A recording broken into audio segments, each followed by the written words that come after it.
Hi, welcome to PSR studies.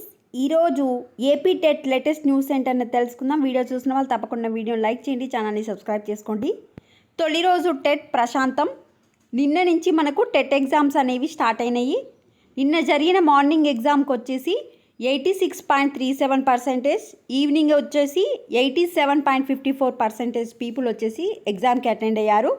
Paper 1Aకి నిన్న morning వచ్చేసి 17,136 మందికి గాను 14,801 మంది అటెండ్ అయ్యారు. ఆఫ్టర్నూన్ సెషన్లో వచ్చేసి 17,253 మందికి గాను 15,104 మంది విద్యార్థులు వచ్చేసి అటెండ్ అయ్యారు. తొలి రోజు రాష్ట్ర వ్యాప్తంగా 40 మంది విద్యార్థులకు ఫేషియల్ అటెండెన్స్ తీసుకోవడంలో సాంకేతిక సమస్యలు ఎదురైనట్లు కమిషనర్ తెలిపారు. హాల్ టికెట్లో పూర్తిగా తప్పుగా ఉన్నట్లయితే పరీక్షలు రాయడానికి అనుమతి లేదన్నారు. అయినప్పటికీ అభ్యర్థికి సంబంధించిన ఒరిజినల్ సర్టిఫికేట్లను జిల్లా విద్యాశాఖాధికారి పరిశీలించి విద్యార్థి అభ్యర్థన సరైనదని భావిస్తే పూర్తి సవరణలను రాష్ట్ర స్థాయిలోని కమాండ్ కంట్రోల్ రూమ్కి తెలియజేయాలని ఆదేశించినట్లు పేర్కొన్నారు. మీ హాల్ టికెట్లో ఏమైనా రాంగ్ ఉంటే మీరు జిల్లా విద్యాశాఖాధికారికి వెళ్తే మీ ప్రాబ్లం అనేది సాల్వ్ చేయడం జరుగుతుంది.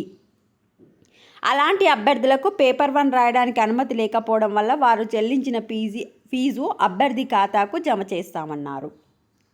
ఎవరికైతే 2 క్వాలిఫికేషన్స్ ఉన్నాయో బీఈడీ, డిఈడీ 2 అర్హతలు కలిగిన అభ్యర్థులకు పేపర్ 1A రాయడానికి వీలుగా బఫర్ హాల్ టికెట్స్ అందజేస్తామని తెలిపారు. సో వాళ్ళు డిఈడీ, బీఈడీ ఉంటే 2 పేపర్ 1A రాసుకోవచ్చు, పేపర్ 2A రాసుకోవచ్చు కదా. అలాంటి స్పెషల్ 2 క్వాలిఫికేషన్స్ ఉన్న స్టూడెంట్స్కి వచ్చేసి మీరు బఫర్ హాల్ టికెట్స్ అనేది ఇవ్వడం జరుగుతుంది.